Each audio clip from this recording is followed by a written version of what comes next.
اور عاد اور سمود کو بھی ہم نے ہلاک کر دیا، چنانچہ ان کے ویران گھر تمہاری آنکھوں کے سامنے ہیں، اور شیطان نے ان کے اعمال ان کو آراستہ کر دکھائے اور ان کو سیدھے رستے سے روک دیا، حالانکہ وہ دیکھنے والے لوگ تھے۔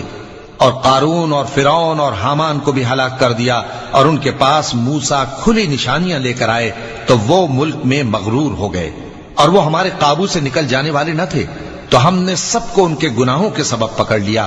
سو ان میں کچھ تو ایسے تھے جن پر ہم نے پتھروں کا مے برسایا، اور کچھ ایسے تھے جن کو چنگھاڑ نے آ پکڑا، اور کچھ ایسے تھے جن کو ہم نے زمین میں دھسا دیا، اور کچھ ایسے تھے جن کو غرق کر دیا۔ اور اللہ ایسا نہ تھا کہ ان پر ظلم کرتا، لیکن وہی اپنے آپ پر ظلم کرتے تھے۔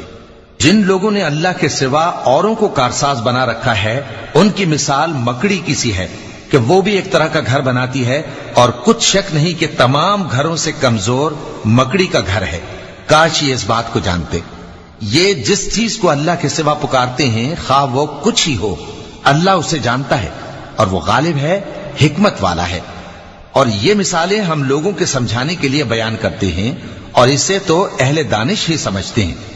اللہ نے آسمانوں اور زمین کو حکمت کے ساتھ پیدا کیا ہے، کچھ شک نہیں کہ ایمان والوں کے لیے اس میں نشانی ہے۔